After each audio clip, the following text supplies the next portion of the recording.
The sad reality of life is that it doesn't matter what we do or how many likes our memes get, we're all gonna die a miserable and lonely death. Some people believe in a heaven, some people believe in reincarnation. I personally don't give a shit so long as death is a little bit more meaningful in real life than it is in video games. In games, dying is little more than getting a slap on the wrist. The game just sits you down and gives you a stern talking to.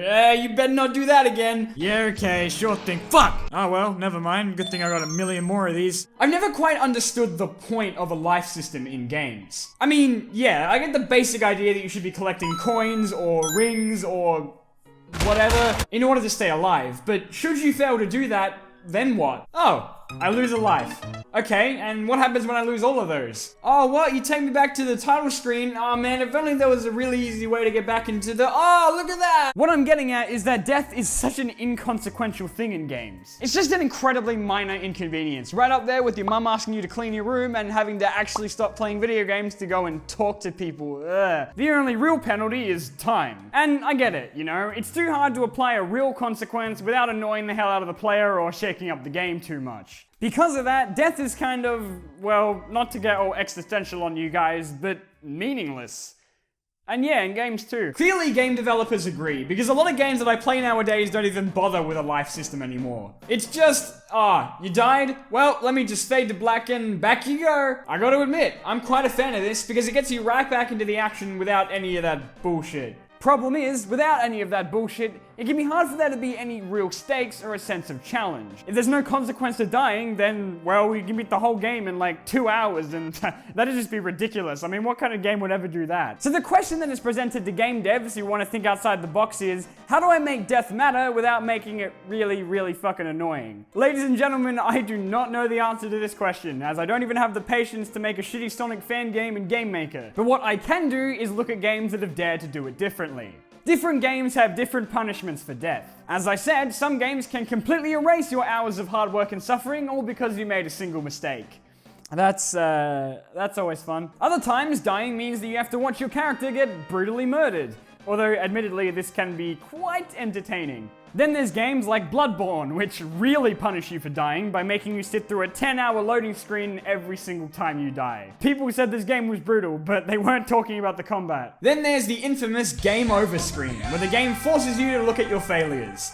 Look at it! Most game over screens give you the basic pouting protagonist or the villain staring eerily at you, though there have been some pretty amusing gems. Some games show the impact of your big dumb mistake, like Xcom or Rareware games, back when Rareware didn't suck complete dick, which go to the effort to show you a very long cutscene of the aftermath of your horrible failure, in what I can only assume is a very elaborate attempt to make you feel bad about it. Banjo Kazooie is kind of confusing though, like, did I lose or did I win? Is this supposed to be a bad thing? Games like Friday the 13th for the NES are a bit more blunt about it. You and your friends are dead! You did that. That was you. All because you, a child, couldn't fight off the big scary masked man with a big ass knife. Like a big dumb, stupid idiot. You feel bad yet? Or in Ninja Gaiden where, oh my god, press continue, the game, he's gonna die, oh my god, press it! Then there's some more entertaining ones, like Batman Arkham City, where the villains talk shit about you as Batman takes his final breath. It makes you want to just jump back in there and kick their ass, like, I ain't taking that shit from you. Some are genuinely terrifying, though, like Shadow of the Colossus. But beyond a really dramatic attempt at guilt tripping, some games go to the effort to make death actually matter. Whoa.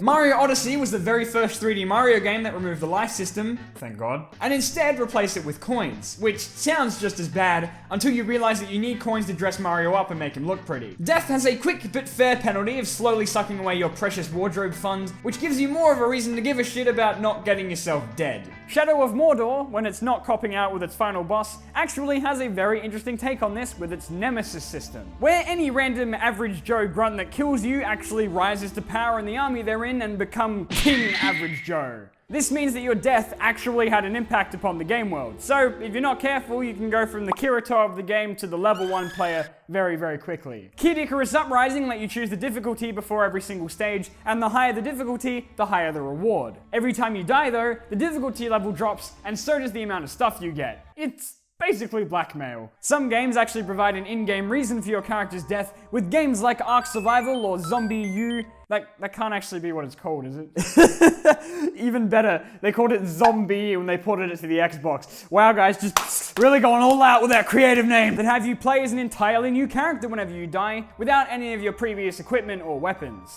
So now you have to run around like a little naked gremlin man and get all of your stuff back from your previous character's corpse. Borderlands has each respawn being an entirely new clone of you, which completely takes away from any of the dramatic character deaths in the story. Oopsie. Rogue Legacy does the exact same thing, with each new retry being the previous character's heir. Oh hey grandpa, thanks for all the cool stuff. Dark Souls is a game where death is going to be a thing that you will see a lot. And so to boot, it has a very unique death system. Every time you die, you lose all the souls you've collected, and the only way to get them back is to kill the guy that killed you. You also, however, lose all of your humanity, and end up looking like how I look as soon as I get out of bed every single morning. The incentive to not die is there, because with humanity, you're not only much stronger, but also not vomit-inducing to look at. Then some games explain why your character is just too important to die. Conker's Bad Fur Day, being the clever little genre parody that it was, had you visiting the death himself every single time you got killed. And so you get to witness a very amusing conversation between a drunk squirrel and what I can only assume is supposed to be the Grim Reaper. Games like Destiny or Too Human did this as well, where a guardian of sorts visits you and explains why for plot reasons you just can't die. But they didn't have a high-pitched Grim Reaper that could pass as a Minecraft YouTuber, so they're less important. Some games you play as a disposable robot or a projection of yourself, and okay, yeah, you get the point. There's a lot of really cool ways that games can explain why your character is effectively immortal. I love games that do this, because it's a simple yet satisfying reason as to why your character can continually respawn without messing with any of that timey-wimey stuff. Oh yeah, and some games let you rewind time as well. That's also pretty cool, I guess. In more story-driven games like Until Dawn or The Walking Dead, fucking up means fucking other people up. Each bad decision you make can drastically change the story without restarting the entire game, so it's best not to be too indecisive so that you don't accidentally get everyone killed. Xcom, Enemy Within, and Fire Emblem are games where characters in your party actually stay dead should you fail to, you know, not suck at the game, which is just as emotionally traumatizing as it sounds. These are all really good examples of games that have, at the very least, addressed such a bizarre and often overlooked part of video games. I think anything more than what these games do would be a step too far into cruelty territory. Collecting lives used to be really neat because it meant something. And that's because the stakes were pretty high for dying. If you lost all of them, it's right back to the start for you.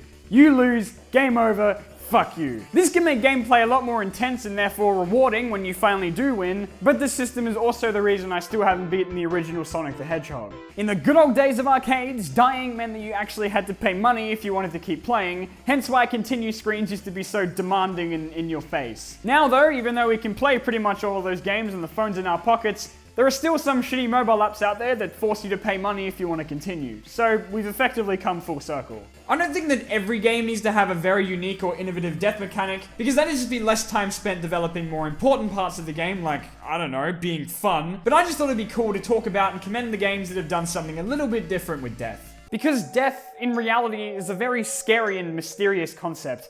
But in video games, it's more along the lines of, not this again. I did, however, leave the very best death screen to last for your enjoyment. With that, I'll see you next time. See ya.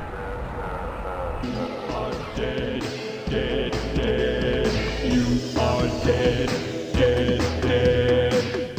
Thought you were hot. Guess what? You're not. You are dead, dead, dead. You brought your whole adventure to a screeching halt. You are dead, dead, dead. Your heart has stopped and your brain is cold.